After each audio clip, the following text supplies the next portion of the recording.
capítulo 16, versículos del 5 al 15. Dice: Pero ahora voy al que me envió, y ninguno de ustedes me pregunta, ¿a dónde vas? Pero porque les he dicho estas cosas, la tristeza ha llenado su corazón. Pero yo les digo la verdad, les conviene que yo me vaya, porque si no me voy, el Consolador no vendrá a ustedes. Pero si me voy, se lo enviaré. Y cuando Él venga, convencerá al mundo de pecado, de justicia y de juicio. De pecado porque no creen en mí. De justicia porque yo voy al Padre y ustedes no me verán más. Y de juicio porque el príncipe de este mundo ha sido juzgado. Aún tengo muchas cosas que decirles, pero ahora no las pueden soportar. Pero cuando Él, el Espíritu de verdad, venga, los guiará a toda verdad, porque no hablará por su propia cuenta, sino que hablará todo lo que oiga, y les hará saber lo que habrá de venir. Él me glorificará, porque tomará de lo mío, y se lo hará saber a ustedes. Todo lo que tiene el Padre es mío.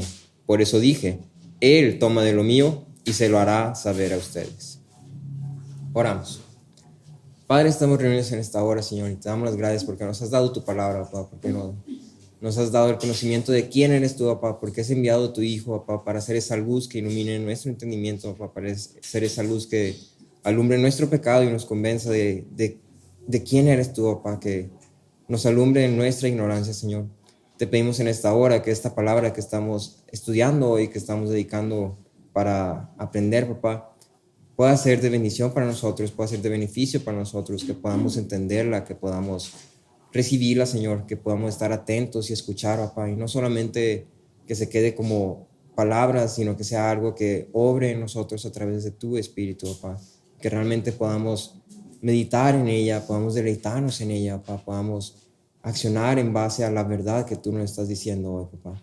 Que seas tú hablando a través de esto que estamos por estudiar hoy, papá, y no seamos nosotros haciendo nuestros propios juicios o nuestras propias razones, Señor. Te lo pedimos en el nombre de Cristo Jesús. Amén. Pueden sentarse.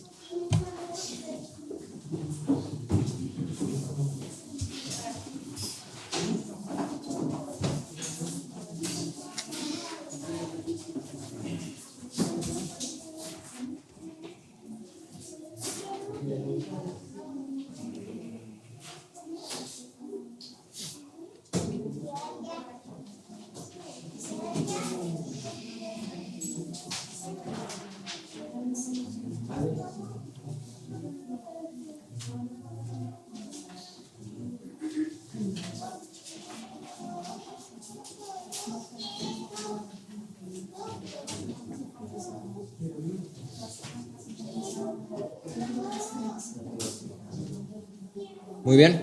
Asumo que ya todos tienen ahí su hojita y ya estamos listos, ¿no? Estamos en el capítulo 16 de Juan. No sé si recuerdan que hasta ahorita hemos abarcado los capítulos 13, 14, 15 y 16. Y específicamente del capítulo 14 en adelante entramos en esta sección que es lo que llamamos como el discurso de despedida. ¿Sí? En este discurso es el último discurso que Jesús presenta a los discípulos. Y el propósito de este discurso es dejarlos lo más preparados posibles para cuando Jesús se vaya.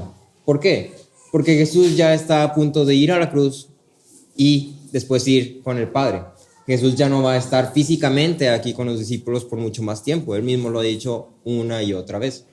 Y entonces en este discurso vemos varias cosas que son importantes, que son cruciales para la vida de los discípulos en la tierra mientras esperan la segunda venida, mientras esperan que Jesús venga y los recoja otra vez, ¿sí? Entonces, este discurso, aunque está dirigido a estos discípulos, está altamente conectado con nosotros. ¿Por qué? Porque aunque nosotros no somos apóstoles, no somos los 12 discípulos, no somos ellos, sí somos creyentes, sí somos discípulos. Y entonces lo que Jesús dice aquí es relevante para nosotros en el sentido de que la misma vida de ellos es la vida de nosotros, ¿sí? Lo mismo que ellos van a vivir como hombres en la tierra, es lo que nosotros vamos a vivir como hombres en la tierra. Y me gustaría platicarte para poder como introducir un poquito el tema que vamos a hablar hoy. No sé si alguna vez te has dedicado a enseñar a niños o personas menores o algo del estilo, menores que tú, no necesariamente tiene que ser alguien chiquito, pero uno de los más grandes retos que te encuentras cuando estás enseñando a alguien menor es saber con qué tanta complejidad puedes enseñarles. Claramente, si le enseñas a un niño de 8 años, no es nada parecido que si le enseñas a un niño de 14 años. Simplemente es porque están más grandes, tienen el cerebro más desarrollado, pueden comprender cosas más complicadas, más abstractas, si lo quieres ver así. Pero el hecho es que todos nosotros tenemos como cierto grado de complejidad, ¿no? Hay personas que pueden agarrar cosas muy fácilmente, hay personas que no tan fácilmente. Hay cosas que algunos de nosotros podemos entender muy fácilmente porque estamos un poco más grandes y otros de nosotros pueden entender con más dificultad por el simple hecho de que están más pequeños. Es como natural, ¿no? Mientras más vas creciendo, más madurez vas desarrollando y entonces en esa madurez también vas teniendo más capacidad para entender más cosas. Entonces hay como una proporcionalidad, ¿no? Vas creciendo, maduras, entiendes más cosas, tienes más capacidad. Esto es algo que todos nosotros hemos experimentado, ya sea desde la perspectiva del alumno, que estás queriendo aprender algo y no puedes porque está muy difícil, pero luego ya conforme pasan los años dices, no estaba tan difícil, nomás es que estaba chiquito, ¿sí? O es algo que como maestro has experimentado en querer enseñar algo a alguien, lo que sea, aquí literalmente lo que sea, a bailar, a patinar, matemáticas, español, inglés, le estás queriendo explicar cómo funciona el TikTok, lo que sea, ¿sí? Y es difícil de hacer que la persona comprenda. ¿Sí? El Evangelio nos presenta con una idea similar cuando habla de las verdades de Cristo, pero estas verdades son algo mucho más importantes, urgentes, más necesarias que un simple tema académico. A lo largo del Evangelio de Juan nos ha presentado con una idea clara, concisa, tajante, una afirmación que siempre ha estado ahí. Y es que el hombre, por su cuenta, no puede comprender estas verdades. ¿Sí? El hombre, por su cuenta, es como un niño chiquito que le está intentando enseñar un concepto abstracto que para él es totalmente ajeno. ¿Sí? Totalmente ajeno. El hombre no puede comprender estas verdades. Si tú agarras a un niño de 3 años y le empiezas a explicar, no sé, el concepto de, ¿qué es un alma? ¿Qué es un espíritu?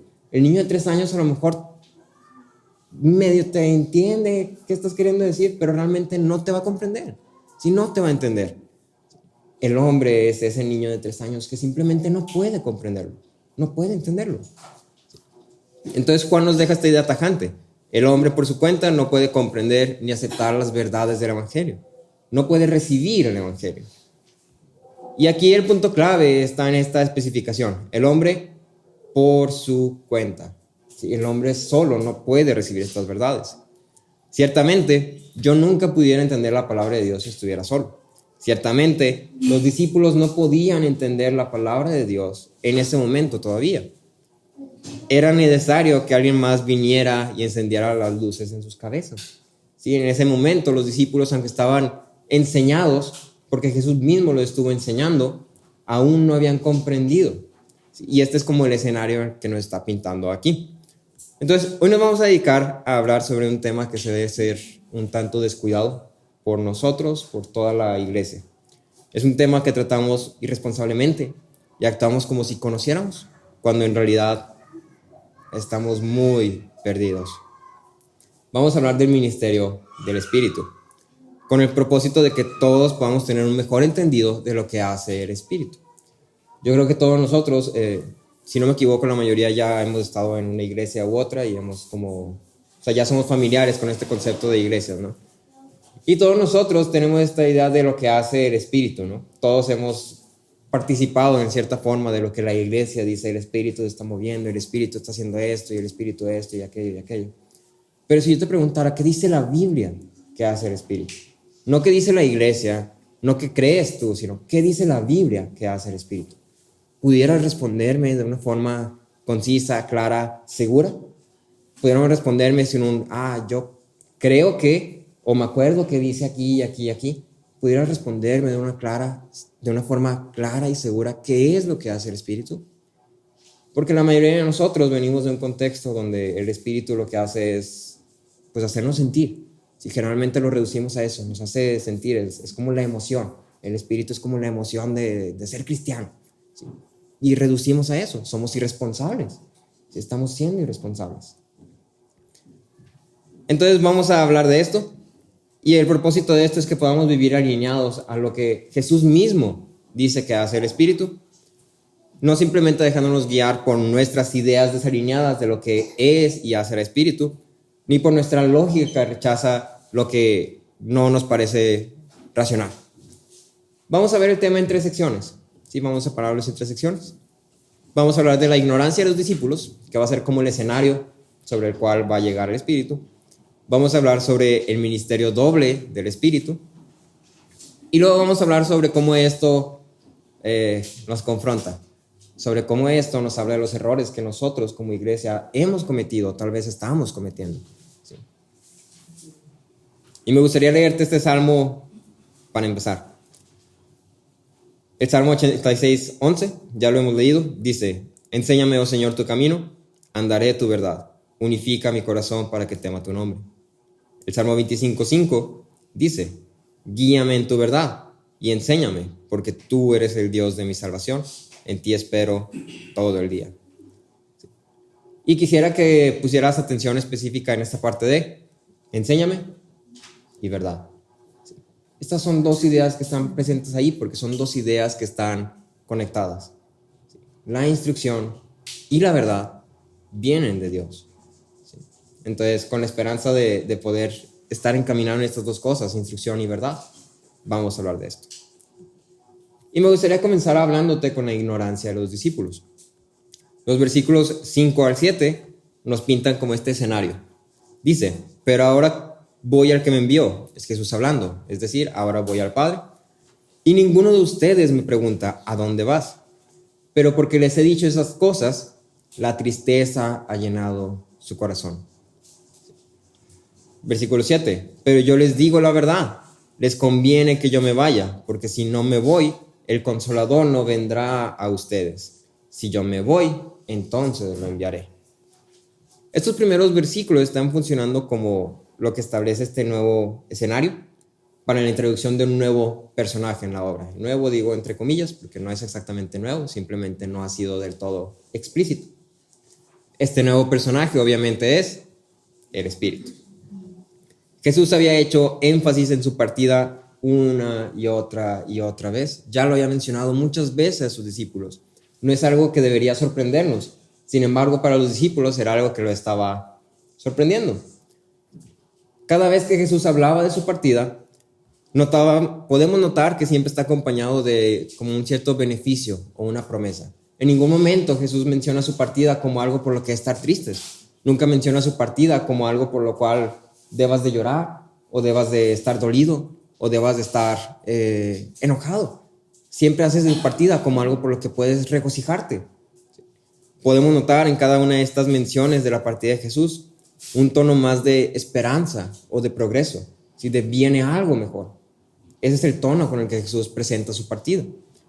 Si nos vamos allá a Juan 14, versículos 3 y 12, en el versículo 3 leemos que dice: si me voy, les preparo un lugar.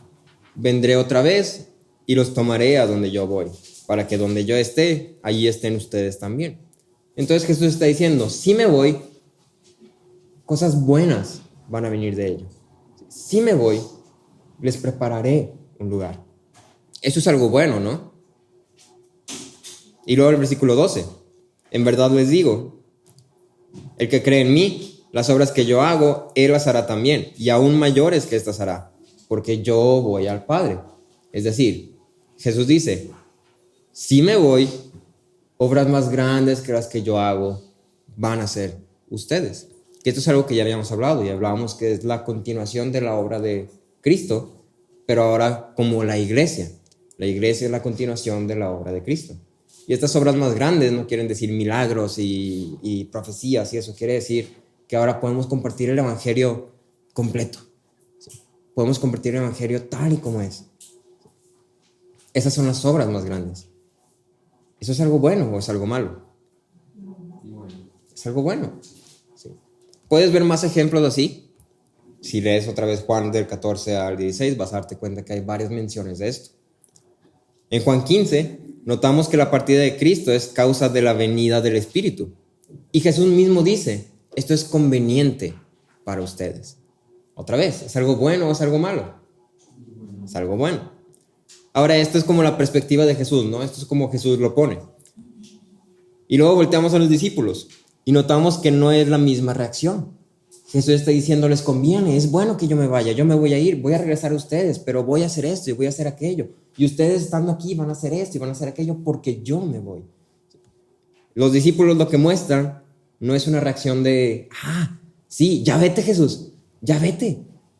Sino que muestran una reacción de, no, no te vayas. No, ¿por qué te vas? No, espérate. No, 5 minutos más. No, espérate, no te vayas.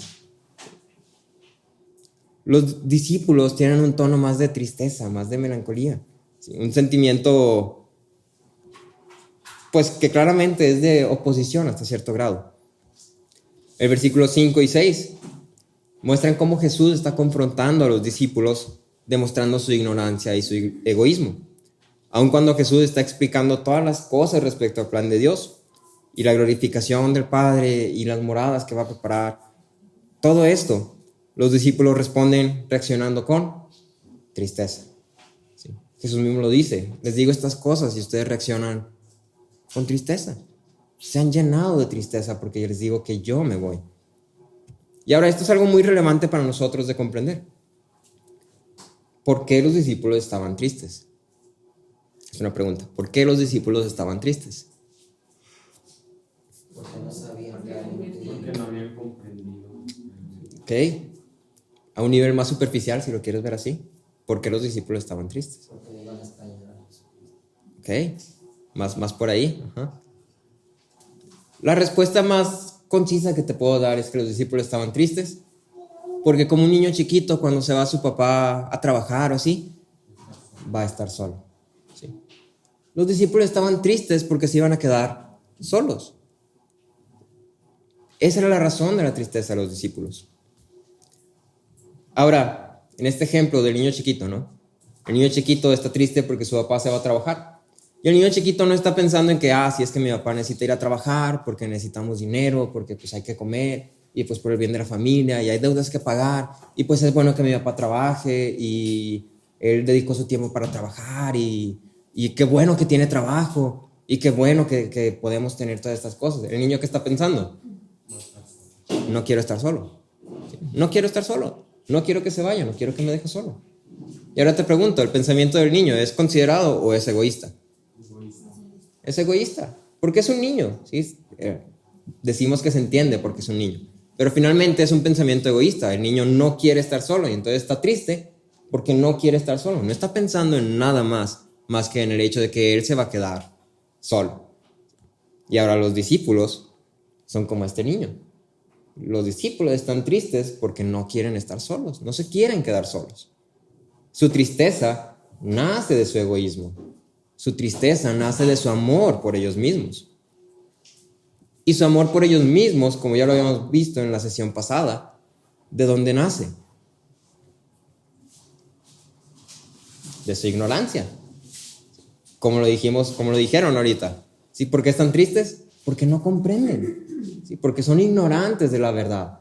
¿Sí? Porque así como un niño chiquito no está pensando en todo lo bueno que implica que su papá vaya a trabajar y solamente está pensando en que me voy a quedar solo.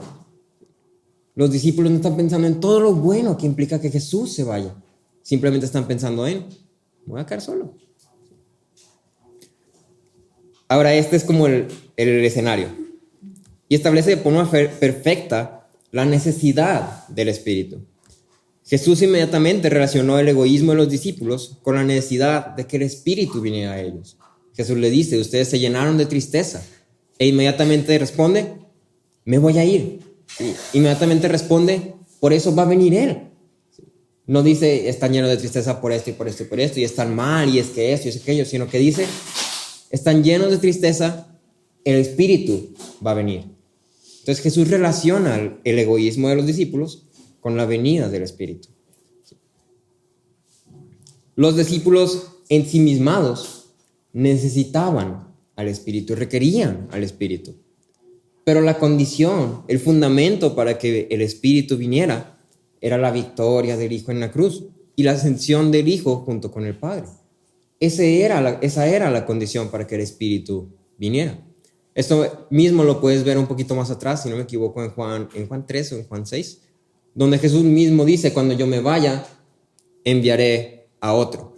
¿Sí? Donde Jesús dice, vendrá el Consolador cuando yo me vaya. Pero el punto aquí es que la condición para que el Espíritu venga es que Él suba. ¿Sí? Carson decía, el Espíritu es el pago inicial de la vida eterna, el anticipo de la presencia eterna y sin obstrucciones de la deidad, el que nos incorpora en el cuerpo de Cristo, el que nos regenera y habita en nosotros. Y me gusta esta idea que propone. El Espíritu es el pago inicial de la vida eterna. Es decir, es como ya está asegurado, ya está apartado tu lugar. Sí, sí, el enganche, es así como que ya puse ahí. Sí, ya está apartado tu lugar. Sí. Y ahora nos da más seguridad todavía saber que ese enganche no lo hicimos nosotros. Entonces no hay nada que nosotros podamos hacer para deshacerlo. Simplemente ya está asegurado. Sí, el único que pudiera deshacerlo es Dios. ¿Y qué crees? Dios no lo va a deshacer. ¿Sí? Porque Dios prometió que Él es fiel y lo que Dios decide es una decisión absoluta. ¿Sí? La evidencia más grande que tenemos de esta parte del Espíritu viniendo y transformando y siendo la condición para que los discípulos pudieran verdaderamente comprender estas verdades son los discípulos mismos. Todos conocemos esta historia como a cierto grado, de cómo los discípulos estaban acá medio perdidos, como niños chiquitos, y luego pasan más adelante en la historia, si te vas a leer Hechos, y pasan a ser discípulos que no tienen nada que ver con esto que estamos leyendo. Si ya no son como niños de 3 años que están tristes porque se va Jesús. ¿Sí? Ahora pasan a ser discípulos que están proclamando la verdad con poder, con fervor, como si fuera lo más importante en sus vidas, porque es lo más importante en sus vidas. Si me acompañas ahí a Hechos 4:13.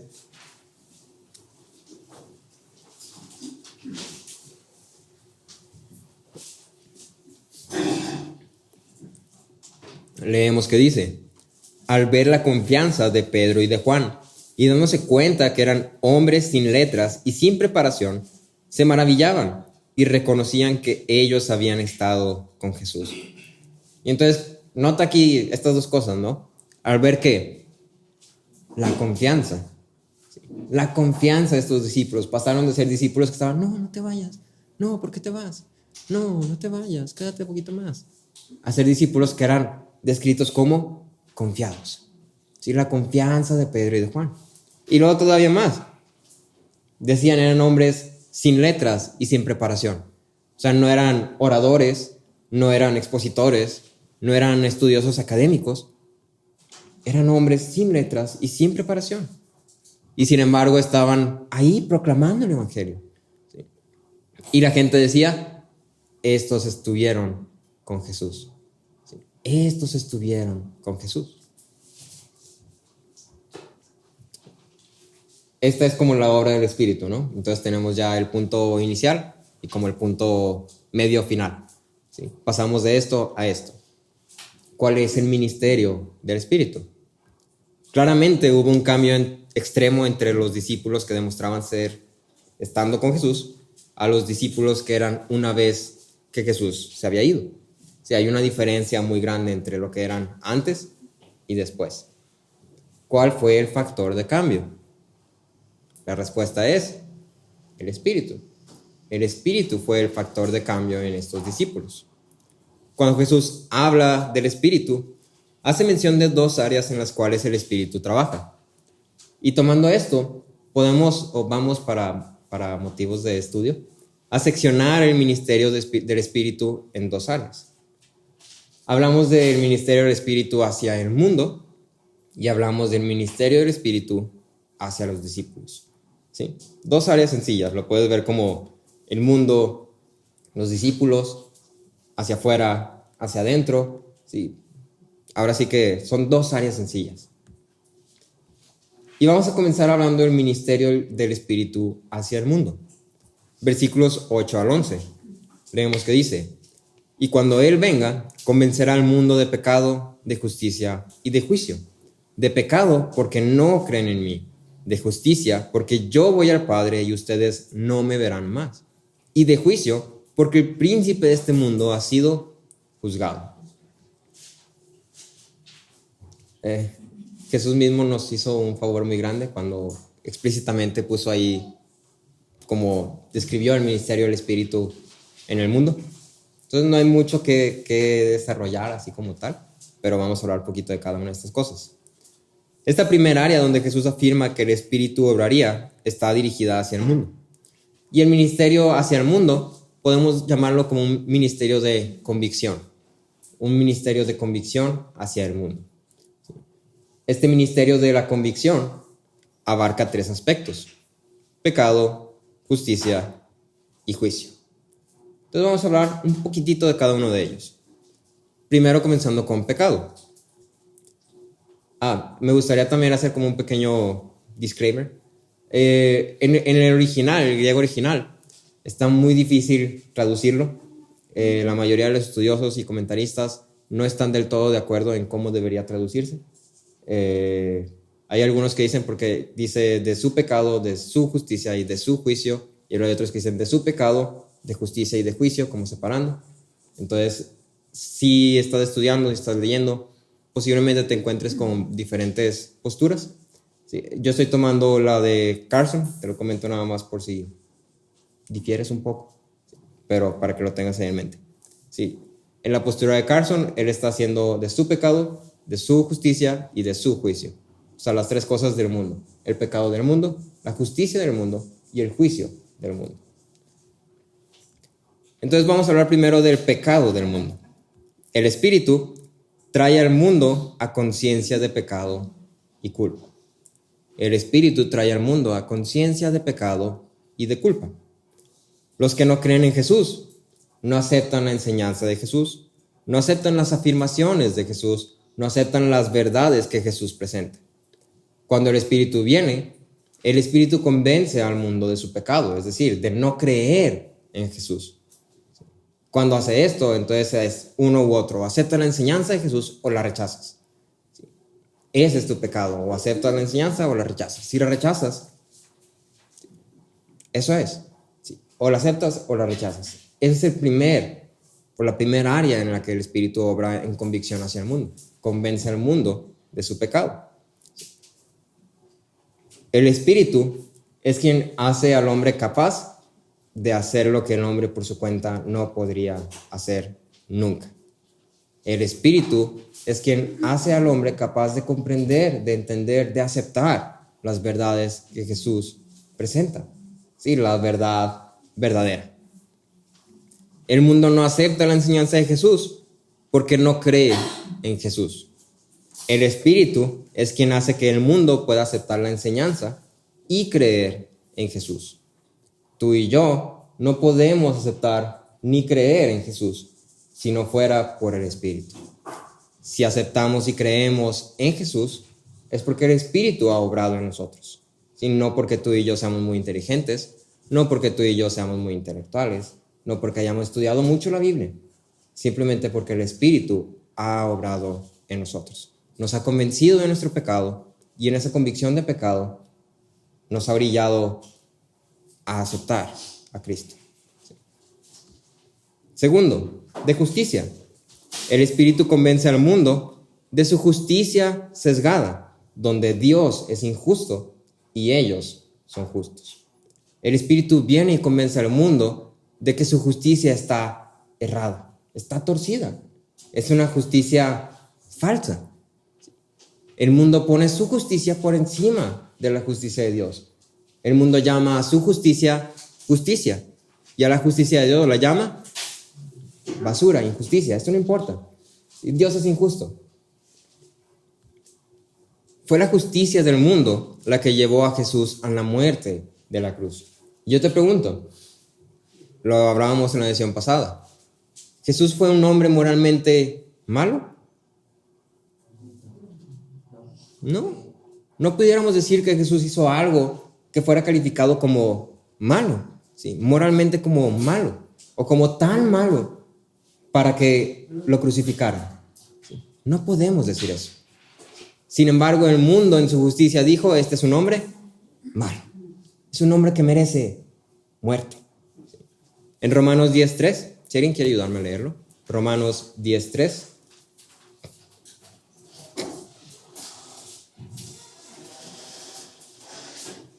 Romanos 10:3. Porque ignorando la justicia de Dios y procurando establecer la suya propia, no se han sujetado a la justicia de Dios. Gracias. Este es un versículo que lo pinta de una forma clara, ¿sí? En mi versión dice, desconociendo la justicia de Dios, procurando establecer la suya propia, no se sometieron a la justicia de Dios.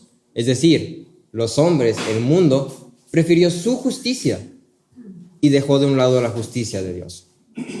El Espíritu es quien convence al hombre de la injusticia que hacen llamar justicia.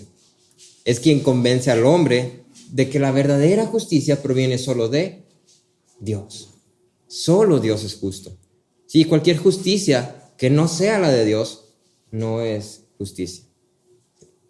Cualquier justicia que yo esté efectuando que no sea la de Dios, que no sea acorde a la palabra de Dios, a lo que Dios llama bueno y malo, no es justicia. ¿Sí? Cuando yo hago justicia según mis términos de justicia, lo que estoy haciendo es justo aquí lo que en Romanos 10:3 me dice. Ignorando la justicia de Dios, estableciendo la mía propia. ¿Sí? Aquí pudiéramos hablar muy bien del enojo, pero no vamos a hacerlo. ¿Sí? Ahora, puntos clave aquí. El hombre se considera a sí mismo justo y bueno. El hombre se considera a sí mismo justo y bueno. ¿Sí? Hay hombres que dicen, es que yo no necesito de esa tal justicia de Dios o de esa tal gracia, porque yo soy justo y soy bueno. ¿De acuerdo a qué estándar? Si es de acuerdo a tu estándar, pues qué chido. Tú lo puedes mover y cambiar y manipular a tu merced, como a ti se te acomode. Sí, mi estándar de justicia es aquí, y pues yo estoy aquí de justicia. Soy el hombre más justo del mundo. Tu justicia no es real. Y segundo, el hombre quiere encajar a Dios en sus estándares de justicia. El hombre llama injusto a Dios porque la justicia de Dios no se acomoda a la justicia que nosotros llamamos justicia. La justicia de Dios nos parece injusta y entonces, por ende, Dios es injusto. El hombre intenta encajar a Dios en nuestro estándar de justicia. Carson decía, hasta que una persona satisfecha con su justicia sea consciente de su ineptitud, su egoísmo, sus fallas e imperfecciones, es difícil ver cómo el evangelio será recibido como buenas nuevas. Una persona que se cree justo y bueno nunca va a recibir el evangelio como buenas nuevas, porque el evangelio lo que te dice es, eres malo e injusto. Y por último tenemos juicio. El Espíritu convence al mundo del juicio de la cruz, donde el mundo es juzgado y los incrédulos están bajo la ira de Dios. El Espíritu convence al mundo del juicio en la cruz.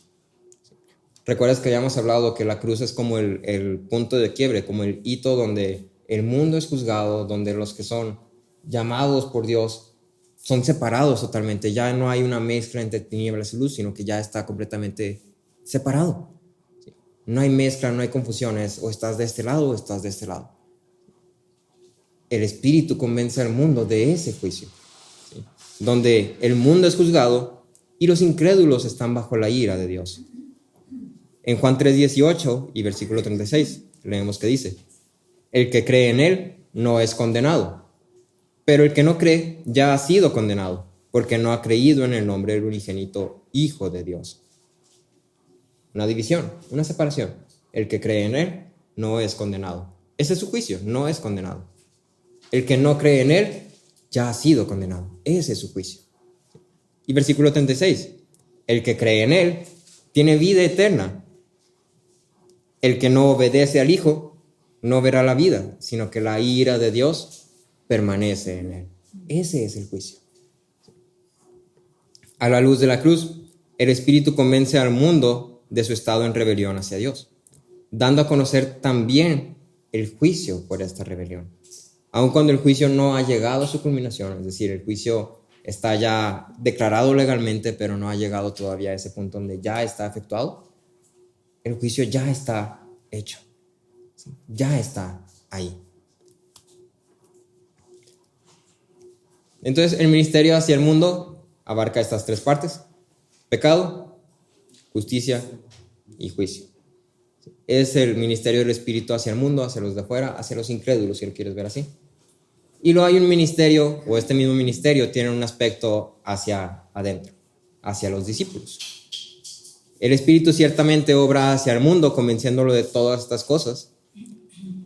Y este ministerio de la convicción específicamente es algo que nosotros como creyentes nos da seguridad al momento de predicar el Evangelio. ¿Por qué? Porque así como Juan y Pedro, no se trata de si estamos preparados, si somos hombres de letras o si somos hombres con preparación, sino que simplemente obra del Espíritu. Mi llamado es predicar el Evangelio. Obviamente, prepararme lo más que pueda, ser dirigente en mis estudios, ser dirigente en mi preparación.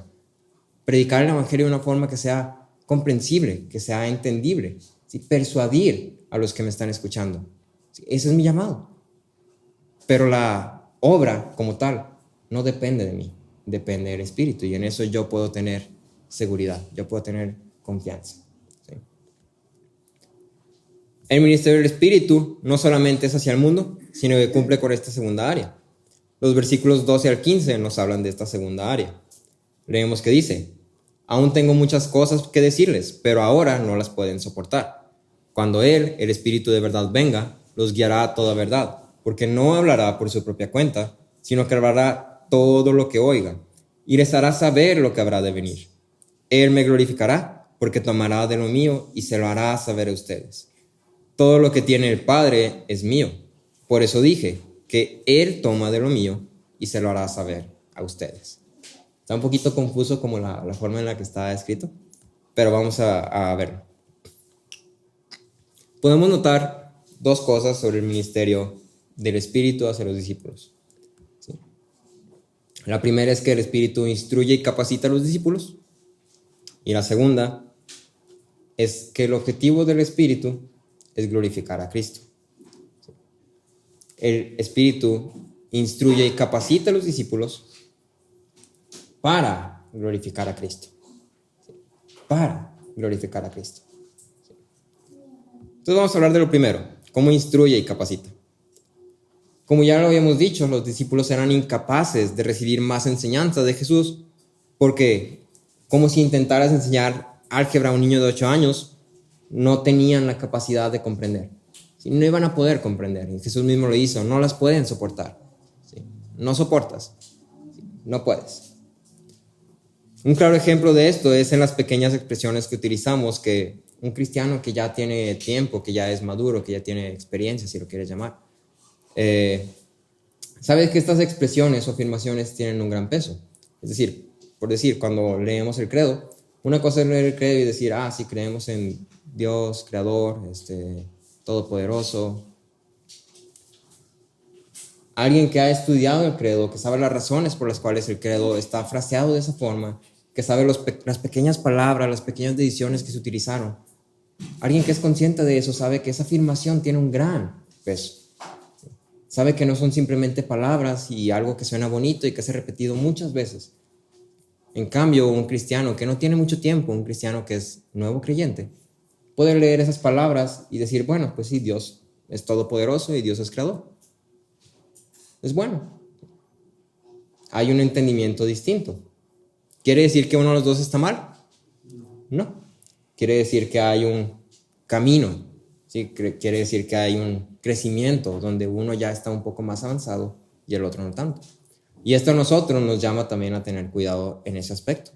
Yo no voy a llegar con alguien que es nuevo en la fe y empezar a lamentar doctrina, y que esto, y que aquello, y que fui, y que fa, y que esta palabra, y luego que en el griego, y que en latín, y luego que en el hebreo, y luego que entonces, y esto, y aquello. ¿Qué le voy a presentar? El Evangelio. ¿Sí? El Evangelio.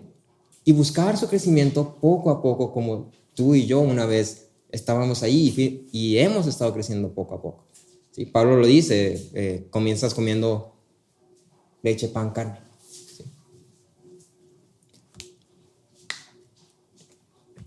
El Espíritu, hablando en esta cuestión de instrucción y de capacitación, no enseña cosas nuevas, no da nueva revelación. El Espíritu, según Jesús, habla lo que oye, no habla de su propia cuenta.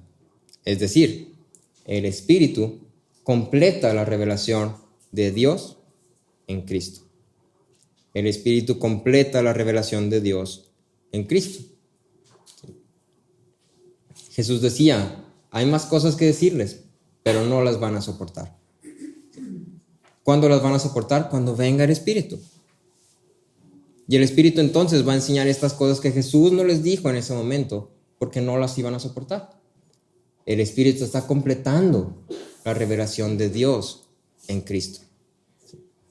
Y esto nos lleva a ciertas implicaciones. Yo te pongo 4. La primera es que, como ya te lo mencioné, no hay nuevas revelaciones. El Espíritu no viene y te revela cosas nuevas, nos revela cosas nuevas. Completa la revelación de Dios en Cristo. Eso es lo que el Espíritu hace. Y la revelación de Dios en Cristo está en su palabra. El Espíritu viene y nos instruye en la palabra. Esa es la revelación de Dios en Cristo. El Espíritu viene y nos instruye en esas cosas. No hay tal cosa como una nueva revelación.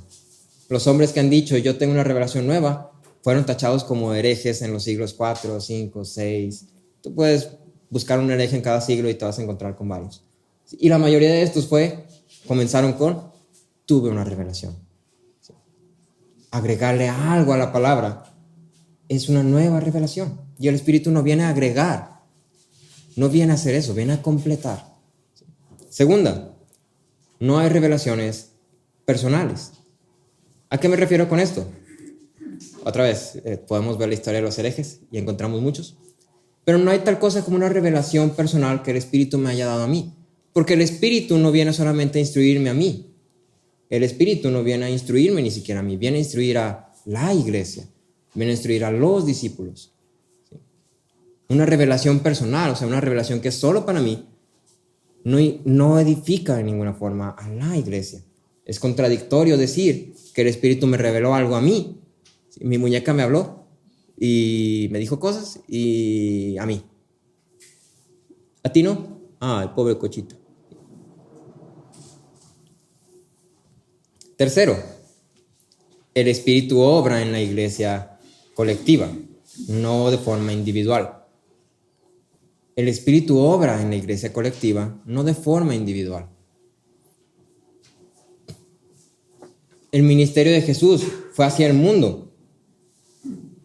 No fue hacia una persona del mundo y un discípulo. Fue hacia el mundo. Y hacia el mundo y hacia sus discípulos. ¿Sí? El ministerio del Espíritu es hacia el mundo, no hacia una persona del mundo y uno de los discípulos. ¿Sí?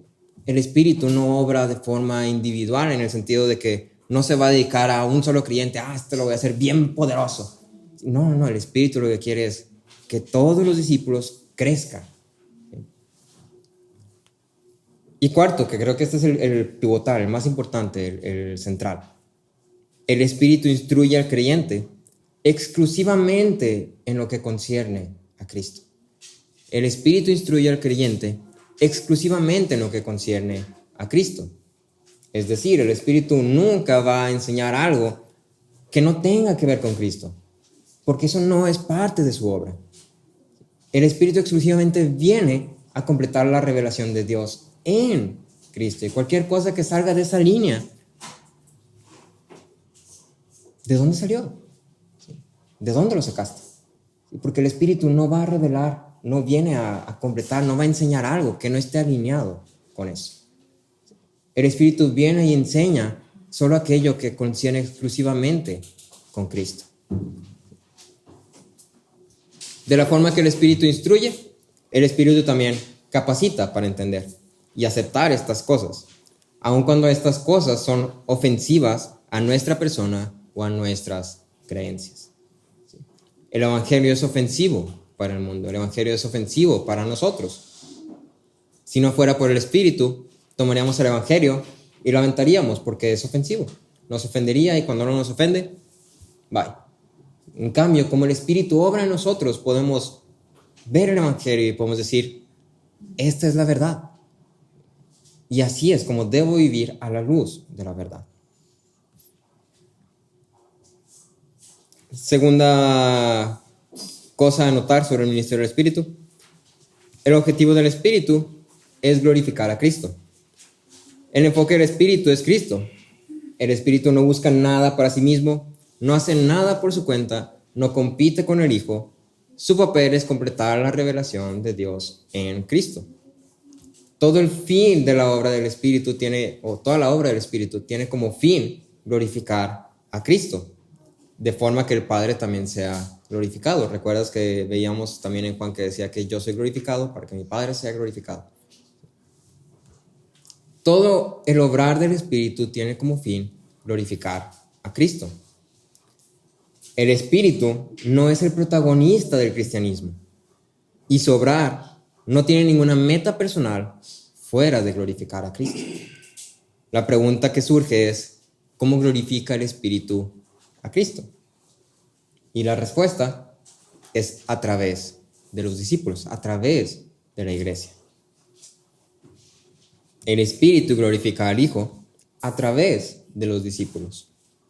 Carson decía, conforme la verdad de Dios es verdaderamente absorbida por los creyentes, los transforma, permitiéndoles reflejar la gloria del Señor y así traer alabanza a su nombre. La forma en la que el Espíritu trae gloria a Cristo es transformando a los discípulos para que sea reflejado quién es Dios y así traer gloria a su nombre. ¿Sí? El Espíritu trae gloria a Cristo y su meta es traer gloria a Cristo. ¿Y cómo lo hace? Transformando a los discípulos, transformándonos a cada uno de nosotros.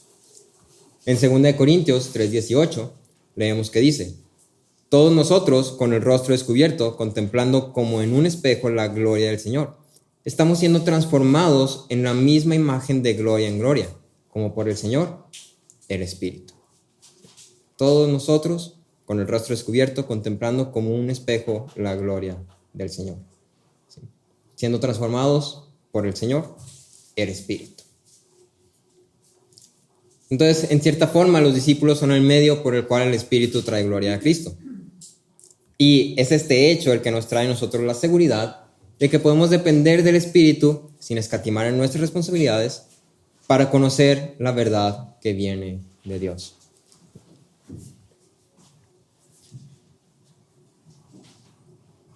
Por último, ya terminando como esta parte del ministerio del Espíritu, hablamos del Espíritu que obra hacia el mundo, convenciéndolo, en el ministerio de la convicción, de pecado, de juicio, de justicia. Hablamos del ministerio que obra hacia los discípulos, instruyendo y capacitándolos para la gloria de Cristo. Y ahora, ¿cómo nos confronta esto? El regaño con el que comienza esta porción debería ser un regaño que para nosotros también tenga un gran peso y prestemos oído a. Sí, este regaño a lo mejor puede parecer como algo contextual, porque es como, pues los discípulos todavía no tenían la revelación, todavía no habían sido iluminados, no podían entender. Pero si dices eso, te estás culpando más a ti mismo. Nos estamos culpando más a nosotros mismos, porque entonces nosotros que ya tenemos la revelación, ya tenemos la iluminación del Espíritu, seguimos cometiendo el mismo error. ¿Sí? La falla de los discípulos no es una falla que podemos decir que nosotros nunca hemos cometido o nunca cometemos. Convertimos el cristianismo en una cuestión de experiencias, todas ellas centradas en mí, centradas en el hombre, en yo. ¿Sí? La experiencia del creyente, el privilegio del creyente, la bendición para el creyente, la fe del creyente, el amor del creyente, el carácter del creyente. Yo, para mí, yo, mío. ¿Sí? El cristianismo se convierte en una actividad que hacemos solamente porque nos trae beneficios o un bienestar. De eso se trata nuestro cristianismo. Medimos la vida de un creyente según la cantidad de versículos memorizados, según cuánto lloran la alabanza. Todo se trata de nosotros, se trata de lo que hacemos, lo que logramos, lo que alcanzamos. Sobre todo se trata de lo que sentimos. Lo que sentimos es lo más importante. Al final todo se trata de yo. Y luego hablamos del Espíritu. El Espíritu instruye y capacita a los discípulos para la gloria de Cristo. Los discípulos son un medio para la gloria de Cristo. Pero luego llegamos a este cristianismo que decimos profesar. Y este cristianismo no tiene a Cristo en ningún lado. estoy yo al centro y todo se trata de mí, de yo sentir bonito, de yo hablar bonito, de yo escuchar bonito, de yo estar bien, yo estar cómodo. Nos dejamos llevar por nuestras emociones y elegimos lo que nos conviene según lo que nos hace sentir bien. Al final, todo se trata de mí, ¿no? Carson decía, por supuesto, el verdadero cristianismo transforma la personalidad y puede ser ricamente descrito en categorías de experiencia personal. Pero, ¿quién está más interesado en complacer a Jesús y cumplir los deseos de Jesús que complacerse a sí mismo y cumplir sus propios deseos? Haz esta pregunta. ¿Estás más interesado en tus deseos, tu satisfacción, que en Jesús, sus deseos y su gloria? Y luego, por otro lado, tenemos este cristianismo, que es el cristianismo de servicio y sacrificio. Aquí todo se trata de participar en la búsqueda de perfección propia y de todos los que se hacen llamar cristianos. Es decir, yo tengo que ser perfecto y tú, que eres cristiano, también. Y si no eres, yo voy a ser el primero en juzgarte. Yo voy a ser el primero en hacértelo saber. ¿Sí? Porque no puedes no ser perfecto, no puedes equivocarte, no puedes errar. ¿Cómo que caíste en un pecado? ¿Cómo que hiciste esto? ¿Cómo que pecaste? ¿Qué te pasa? Uno de los versículos que más me ha gustado esta última temporada es Eclesiastés 7:20, que así literalmente dice, ciertamente no hay justo alguno que nunca peque. Así como tal. Ciertamente no hay justo alguno que nunca peque.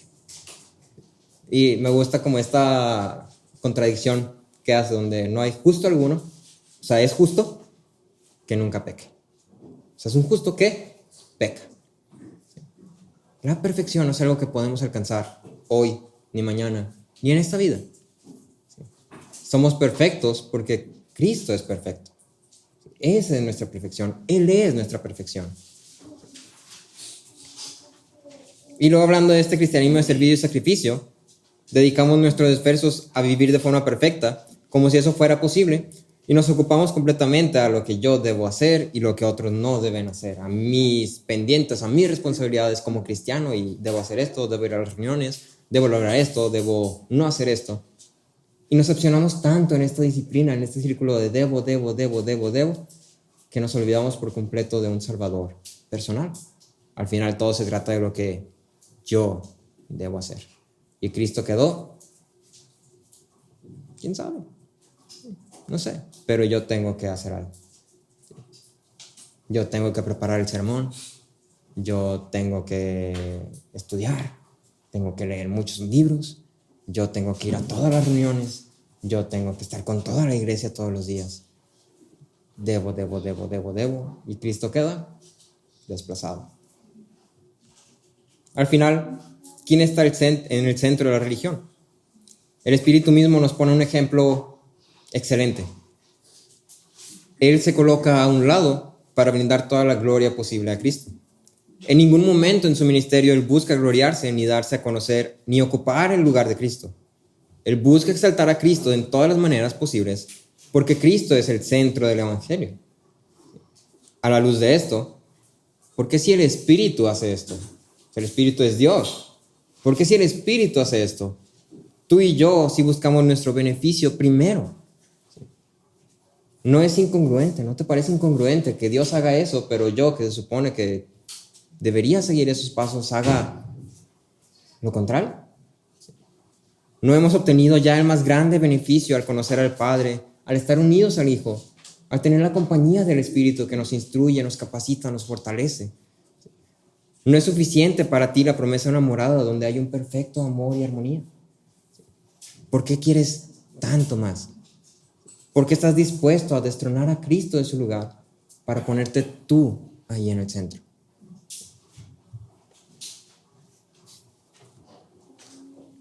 El Espíritu es quien nos guía en nuestra vida con el propósito de glorificar a Cristo. Cualquier uso que le demos al Espíritu que se desvíe de este propósito, colocando cualquier otra cosa como central o prioritaria, es una contradicción a la obra del Espíritu. Si cualquier uso que le demos al Espíritu que vaya fuera de lo que el Espíritu obra, es una contradicción a la obra del Espíritu. Como discípulos, nuestro deber es cumplir con nuestra responsabilidad, dependiendo del Espíritu como quien nos capacita, nos guía y nos asegura de la verdad por la cual vivimos. El Espíritu no es una cuestión de experiencias. El Espíritu no es una cuestión de poder. El Espíritu no es una cuestión de yo voy a lograr, de yo voy a tener, de yo voy a alcanzar.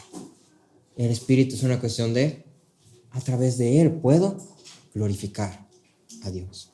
Y cualquier uso que le queramos dar al Espíritu que no esté en esta línea es un uso irresponsable, incorrecto, incongruente, contradictorio, opuesto a lo que hace el Espíritu.